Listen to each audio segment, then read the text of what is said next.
Yes, so um, if you take the reverse tangent of 0.05, you will find out that theta is going to be 2.86 degrees, right?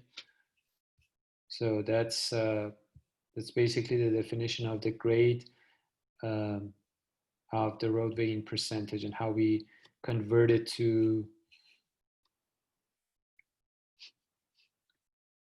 the rolling resistance or grade resistance. Okay, so we also talked about the aerodynamic resistance. Um, and again, that depends on the shape of the vehicle. And in the picture, you see an example of a vehicle in a wind tunnel. And that's the illustration of how the wind force or how the wind flow is moving around the vehicle based on the shape of the vehicle and the frontal face or the frontal area of the vehicle. Um, so this is how when your vehicle or when you're driving in the opposite direction with respect to the wind direction, when you're driving, 85% of the air is flowing around the vehicle. Uh, and there's a friction from the air acting upon the vehicle, and that's considering for 12% um, of the resistance, and the airflow through the vehicle components in mostly in the front of the vehicle, that's only containing or including 3% of those that total resistance. And if you want to calculate the the aerodynamic resistance, that's actually a function of the air density. If we consider, or if we have the air density in slugs per cubic feet, or and there is another factor that's called coefficient of drag, which is a unitless factor. Um, and that is based on the how aerodynamic the vehicle is in terms of the shape of the vehicle. It also depends on what is the total frontal area of the vehicle in terms of or in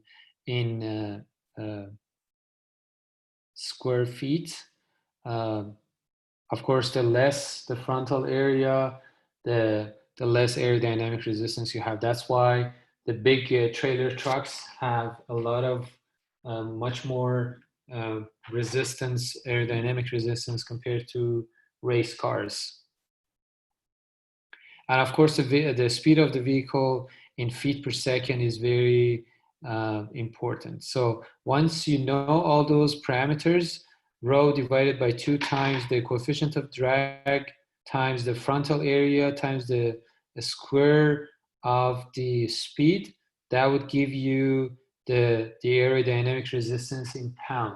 And it's very important to know that all these resistance factors or resistance forces are uh, estimated or are measured in pounds, because all of these are basically different types of forces acting upon or against the vehicle power.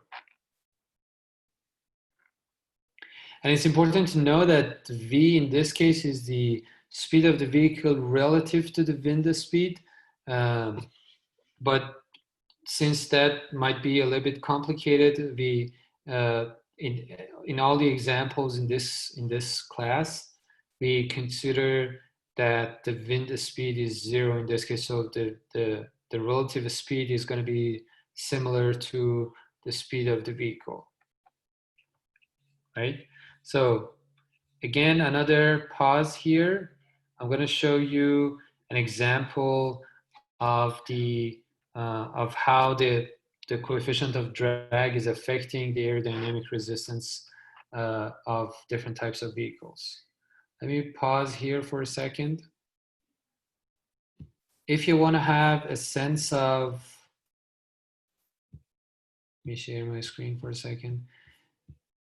If you want to have a sense of how coefficient of drag is compared between different vehicles, if you remember, there was an event some time back, I believe it was last year, maybe, that Tesla revealed the semi-trailer truck, and they are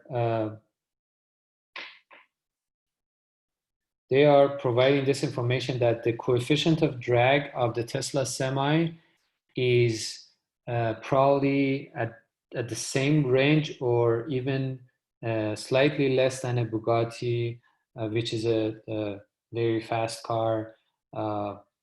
And for a Bugatti is 0.38, the coefficient of drag, and coefficient of drag for a Tesla Semi is claimed to be 0.36 from probably from the tests that they have been doing in the wind tunnel, and that's probably because of the special design of the